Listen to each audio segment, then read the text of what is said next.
예, 오늘은 답정너의 신앙이라는 제목으로 함께 말씀을 생각해 보겠습니다. 왜 답정너냐? 좀 속된 말로 우리가 많이 쓰죠?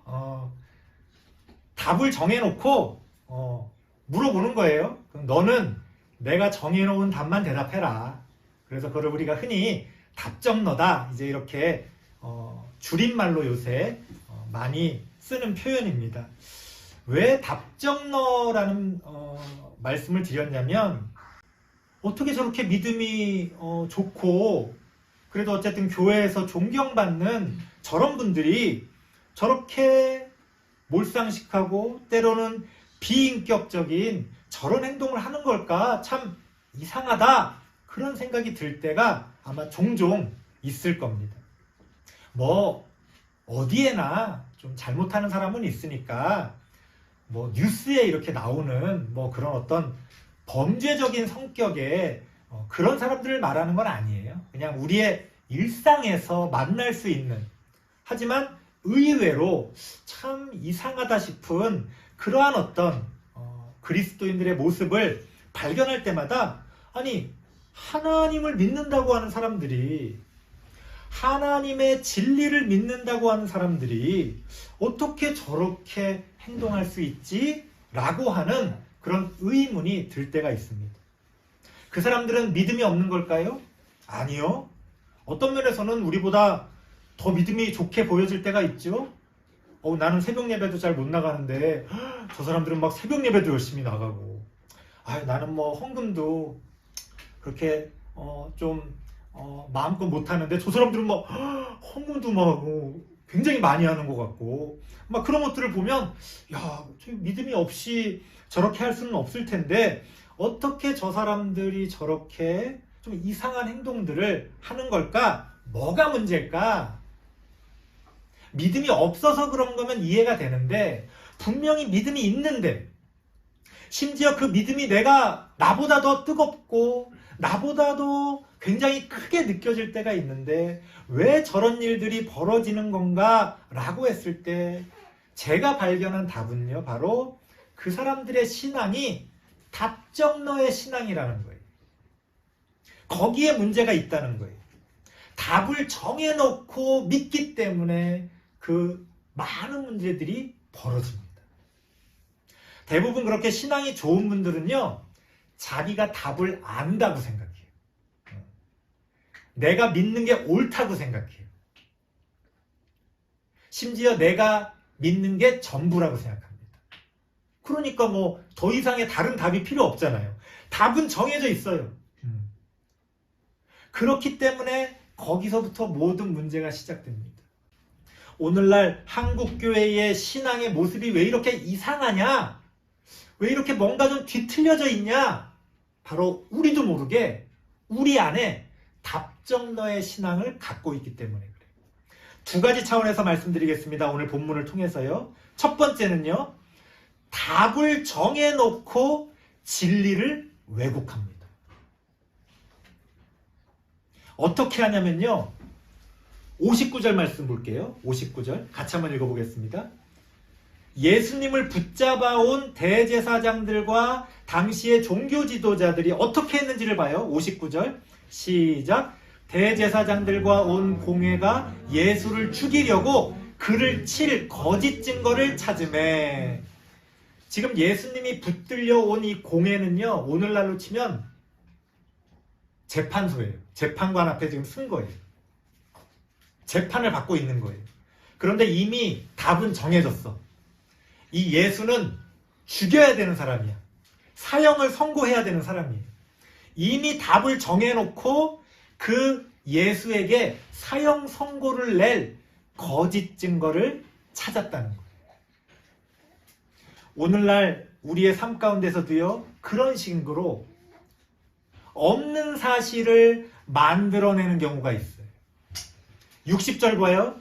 거짓 증인이 많이 왔으나 얻지 못하더니. 무슨 얘기예요?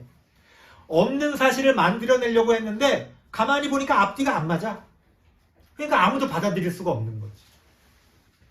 또 어떤 일이 벌어집니까? 이게 더 아주 위험한데요. 61절 말씀 같이 한번 읽어볼게요.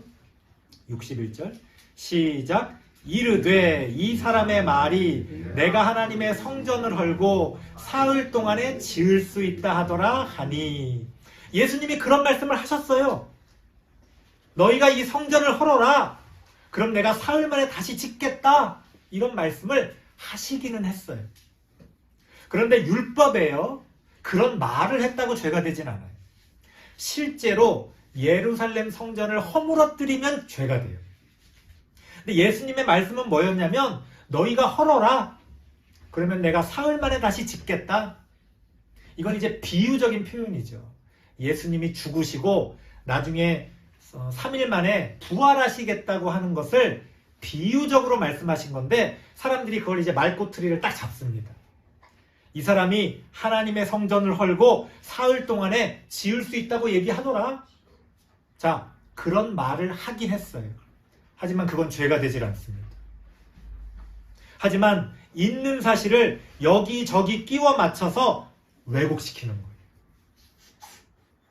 답을 정해놓고 내가 원하는 답을 뒷받침해주는 증거들을 조작하거나 찾아내거나 여기저기 끼워 맞춥니다. 언뜻 들어보면 말이 되는 것 같아요. 하지만 가만히 살펴보면 말이 안 된다는 거예요. 왜 이렇게 할까요? 대부분요, 교회 안에서요, 좀 거창한 얘기인데요, 권력 때문에 이런 일이 벌어집니다. 이 권력이라는 말을 여러분들이 너무 어렵게 생각하는데요, 권력은 정치인만 갖고 있는 게 아니에요. 우리의 모든 인간관계 속에서는 권력이 존재합니다. 우리가 가게에 가서 막 손님들이 갑질한다고 그러잖아요. 아니, 어떻게 그렇게 갑질을 할 수 있습니까? 함부로?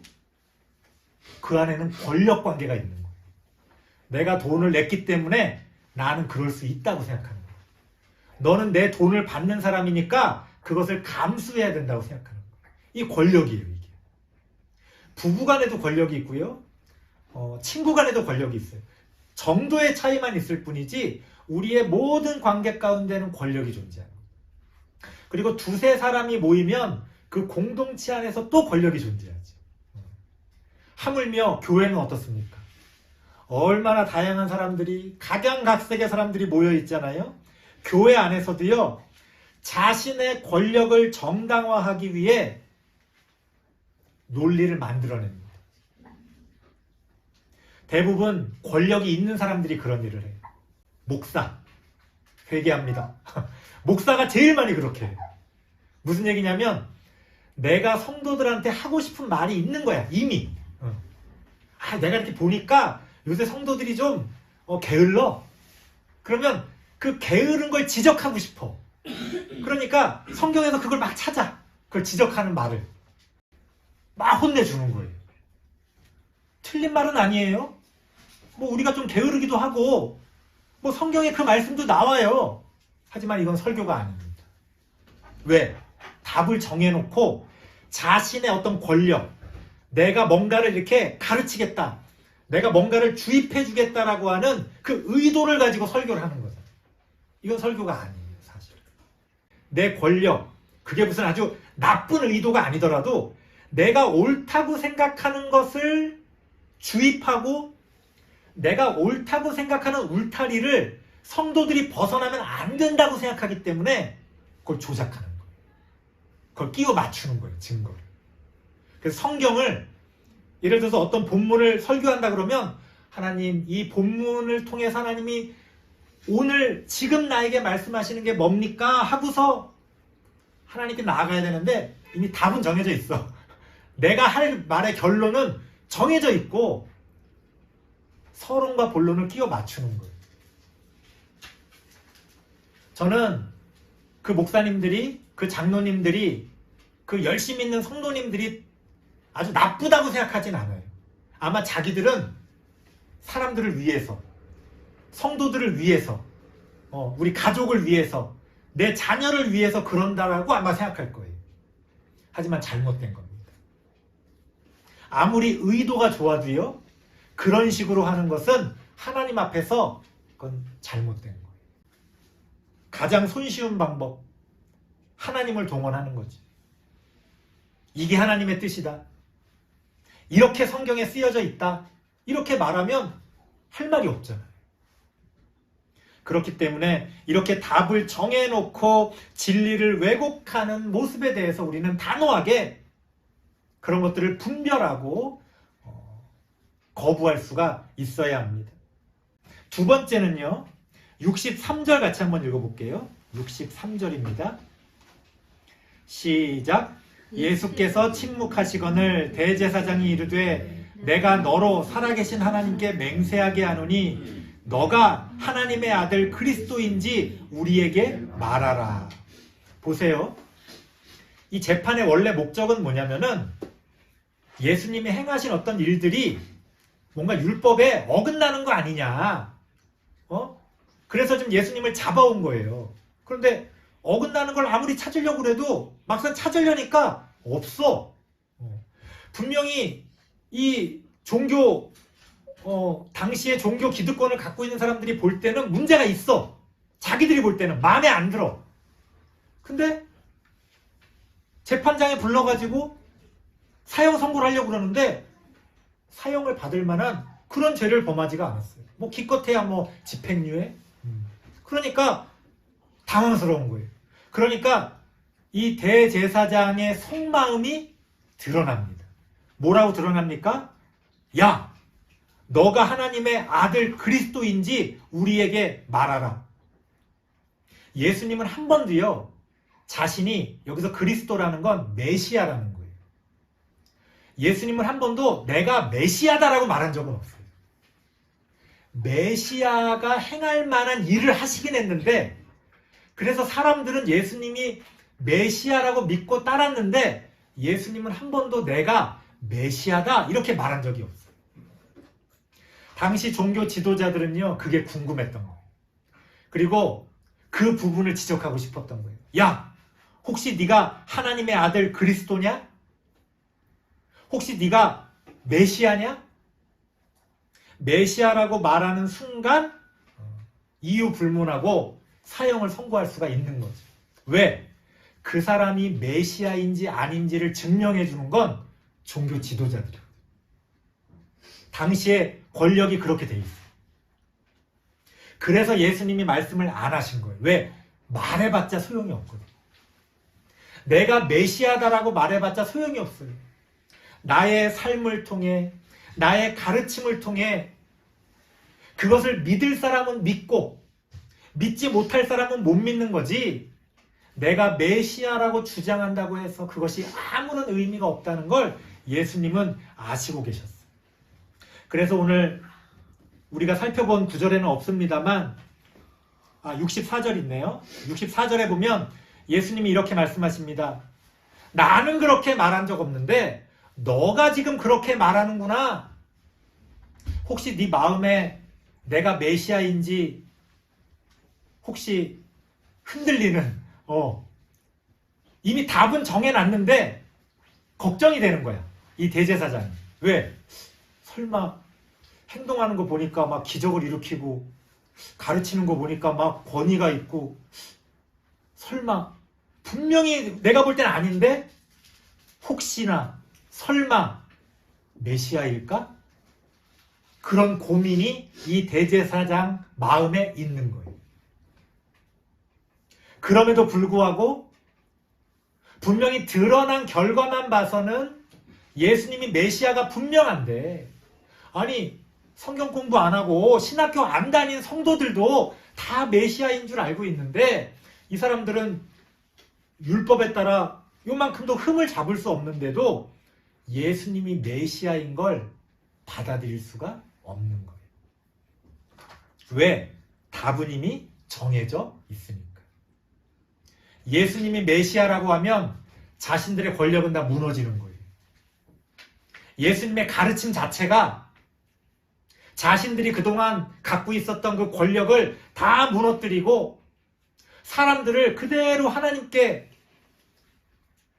연결시키는 게 예수님의 복음이 그거였어요. 당시에는요, 종교 지도자들이 사람들의 목줄을 딱 붙들고 야, 내 말 들으면 천국 가고 내 말 안 들으면 지옥 가는 거야. 이렇게 가르쳤어. 그 사람이 뭐 잘못을 안 했어도 너는 신성모독이다 그러면은 당시 공동체에서 쫓겨나고 지옥에 가는 거예요. 예수님은 그것을 깨뜨리시고 아니다. 하나님을 믿는 성도들은 누구나 직접 하나님께 나아갈 수가 있다. 그래서 성전에 가서 막 그 성전을 막 청소하시고 막 그런 일들을 벌이신 거예요. 그래서 이 성전을 허물라고 얘기한 거예요. 왜? 그것들이 우리가 하나님께 나아가는 그 길을 오히려 막고 있기 때문에 그래요. 그것을 위해서 목사도 세우고 그것을 위해서 교회도 만들었는데 오히려 오늘날 그게 하나님을 막고 있는 거예요. 하나님이 안 보여요. 목사는 보이고 교회는 보이는데 하나님이 안 보여요. 왜 그런 일이 벌어집니까? 하나님을 전하고 예수 그리스도의 그 진리를, 그 복음을 전하라고 세워둔 사람들이, 그 조직이 이미 자기들이 원하는 답을 정해놓고 진리를 외면하기 때문에 그래요. 그러면서 지금 이 대제사장처럼 유도 질문을 합니다. 유도 질문이라는 게 뭐냐면 이미 나는 답을 정해놨어요. 그 답이 나오게 이렇게 자꾸 질문을 하는 거예요. 이렇게. 정말 저 사람이 무슨 생각을 갖고 있는지는 관심 없어요.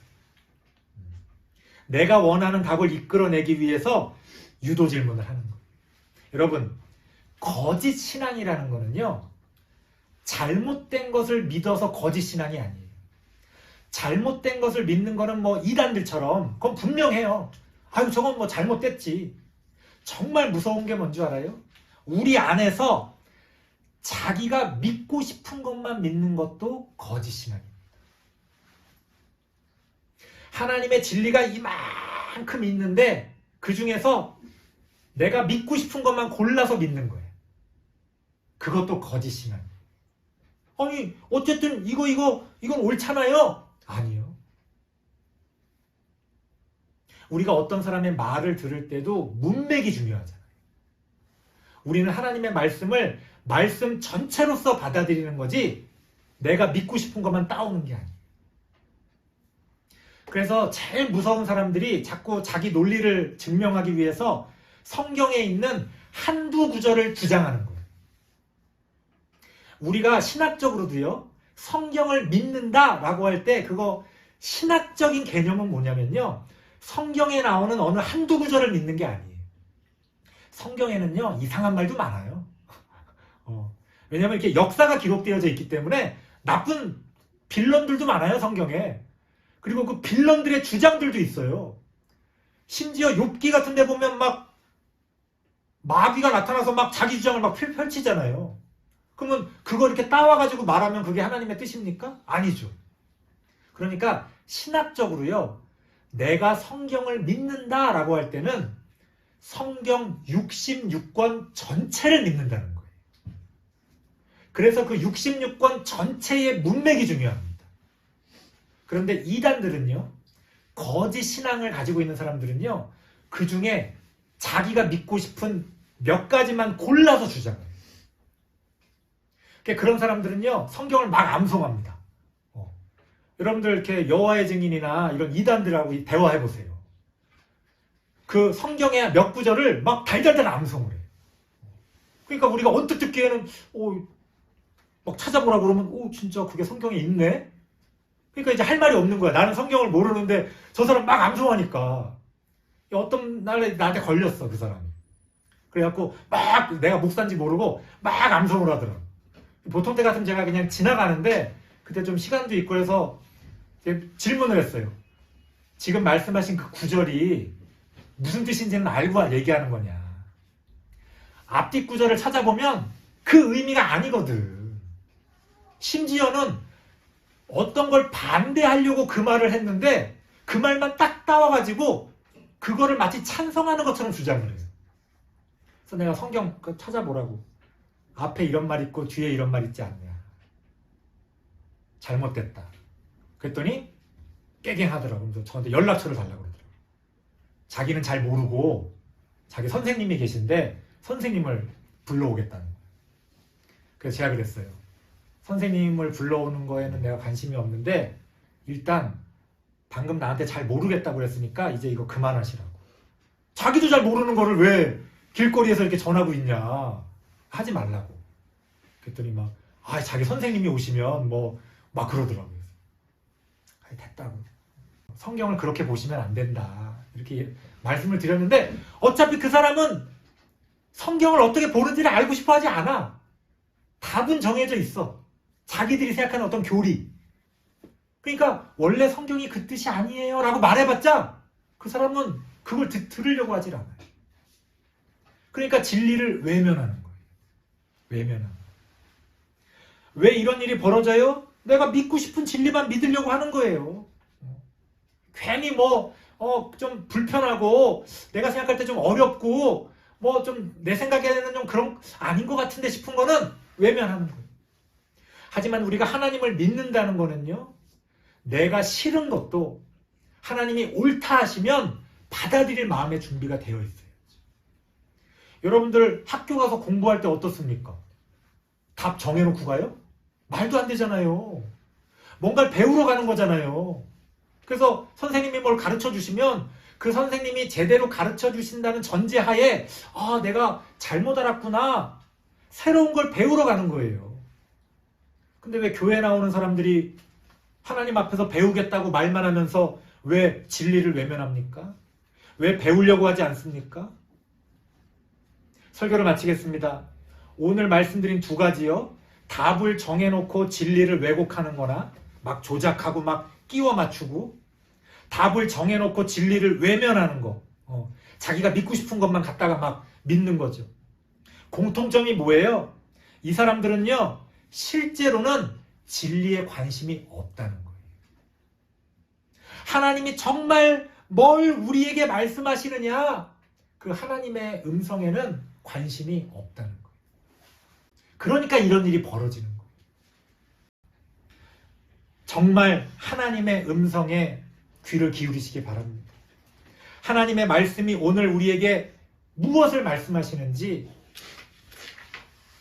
답을 정해놓지 말고 하나님의 음성에 귀를 기울이는 우리 모든 성도님들 되시기를 바랍니다. 기도하겠습니다.